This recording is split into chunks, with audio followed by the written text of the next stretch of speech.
Assalamu alaikum wa rahmatullahi wa barakatuh. Welcome back to your listeners and viewers. We're now crossing to Tanzania for our Ramadan Around the World segment, and we'd like to welcome on the line Al-Hafiz Abdulla Al-Mundhiri. Assalamu alaikum to you, Hafiz. How are you doing? Hafiz وعليكم Abdullah? السلام ورحمة الله وبركاته. الحمد لله. Alhamdulillah, we are doing fine. Alhamdulillah, so much so far, so good. Alhamdulillah, we're enjoying Ramadan here. How are you? Alhamdulillah, Alhamdulillah. These are the blessed last 10 days of Ramadan. Indeed, we should all enjoy them as much as possible. So, Hafiz Abdullah, I'm going to ask you to share with us a little bit about what Ramadan is like in Tanzania. Tanzania has the second, as its second largest religious group, Muslims, accounting for about 34.1% of the population. So we'd really love here in South Africa to have you share with us some of the Ramadan practices, the things that make Ramadan special in Tanzania, what communities do, what families do, inshallah. Alhamdulillah, Rabbil Alameen. In Tanzania, Ramadan is comes, let's say, we used to have it, we are having it as a traditional. We took it from our parents that in the month of Shaban, we are having so many kind of preparations, Mm-hmm. uh, like find some kind of foods that we are using so much in Ramadan, and making some kind of games like football, and uh, and also making preparation for Quran competitions, and closing madrasas in the morning, and making preparation for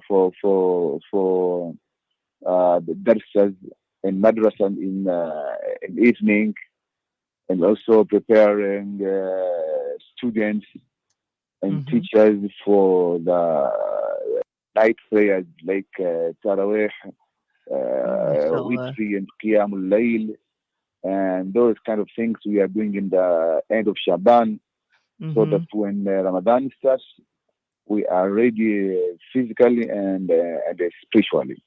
That's Oh, what mashallah. we are normally doing here. Yeah, yeah. Mashallah, that sounds wonderful. So you have both Taraweeh prayers as well as Qiyamul Layl in Jamaat in the masjids. Yes, we do have Tarawih, which is start immediately after Isha. It takes around 2 hours. Then Mm-hmm. we separate. We are going back to our homes and spend some time. And then some of us are sleeping, and we are having at least 4 to 5 hours. Then Mm-hmm. we come back at midnight, around 2 to 30. Then we start Qiyamul Oh, around mashallah. up to a bit before Fajr. Let's Yes. say 5 minutes before Fajr.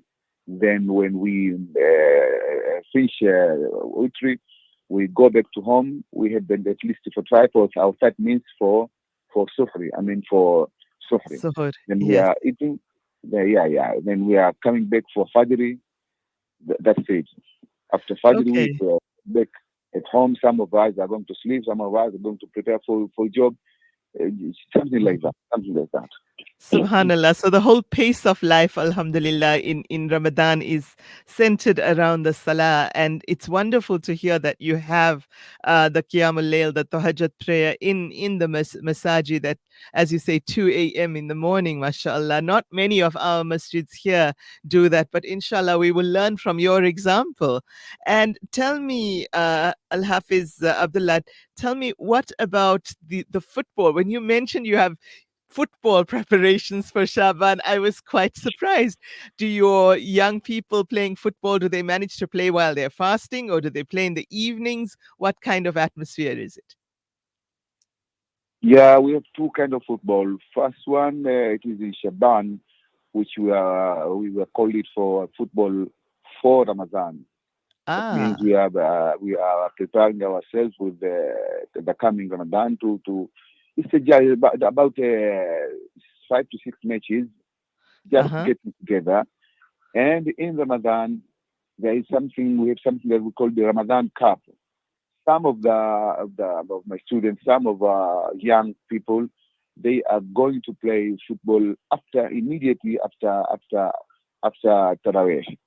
So that Okay. after they play there for 2 hours, then they come back and they get some rest, and then they are escaping. So some of the shabs, the young guys, they are not Mm-hmm. playing Qiyamul Layl, but they are enjoying this Ramadan Cup. They're enjoying the Ramadan Cup. It is being taken live in TV, and everybody watches.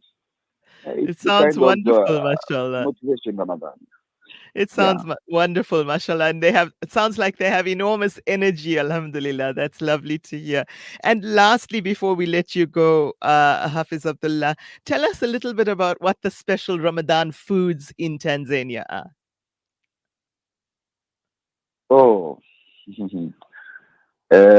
What can I say? I don't know how you call it there, but in Tanzania we have these food like cassava Uh-huh. and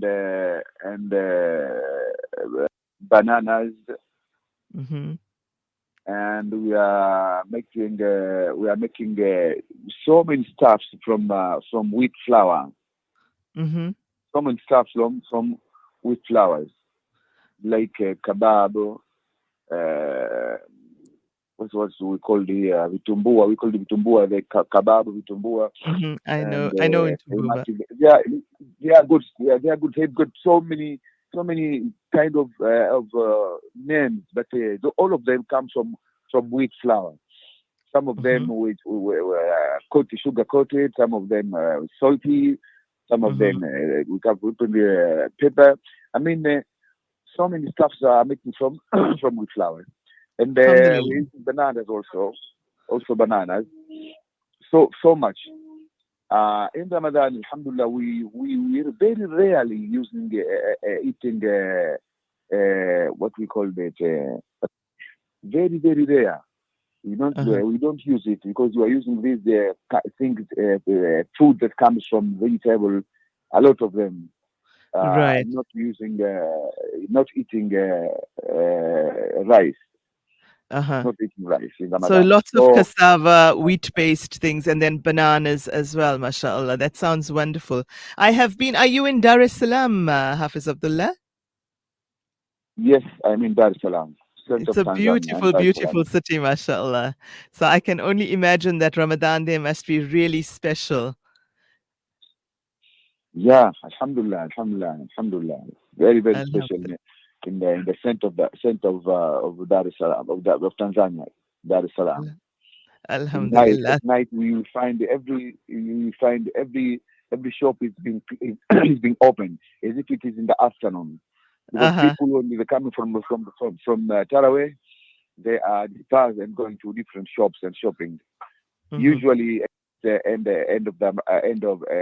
days. I mean, in the last week of Ramadan, every shop Yes. will be opened at night. It is just For the like a Eid night, just like shopping. a day. Oh, Yeah, yeah, mashallah. That sounds wonderful. I can only imagine it with that beautiful coastline in Dar es Salaam and the shops all open at night and all the lights lighting up the skyline. It must be really, really, mashallah. It must be so beautiful. Well, we wish you everything of the mm, best for the rest of Ramadan. Please do keep us in your noble du'as as well during these last 10 days. And of course, please, Sheikh, please, Hafiz, keep the people of Palestine and particularly of Gaza and places like Sudan and Congo also in your du'as as we all do, inshallah. Inshallah, as an ummah, we can change the qadr of the people who are suffering so much at the moment. yeah. Just yesterday, I had a lecture concerning the power of dua, how the dua Alhamdulillah. can change anything and everything, and what is the history of dua in Islam, what it has done, how many prophets they were down, but because of dua, they come victory over so many war. So Alhamdulillah. it's a big thing. Dua. We are doing it, and Alhamdulillah, in my masjid we are going we're going live from TV, very live every day we're going live, and we are doing this too. Alhamdulillah, for the rest of the world and the rest of the Muslims. Alhamdulillah, we consider it Alhamdulillah. very much. We take it very serious, very serious. Alhamdulillah. May Allah Ta'ala answer all our du'as, inshallah. Jazakallah khair, Amen. Amen. Hafiz Abdullah, for joining us, for giving us an insight into Ramadan in Tanzania. We really appreciate your participation, and we wish you Ramadan Kareem and Afia and ease for the rest of Ramadan. And inshallah, at the end of the next 10 or 11 days, we wish you a very blessed Eid for you and your family and your community as well, inshallah. You too. You too. You too, my sister. Thank you.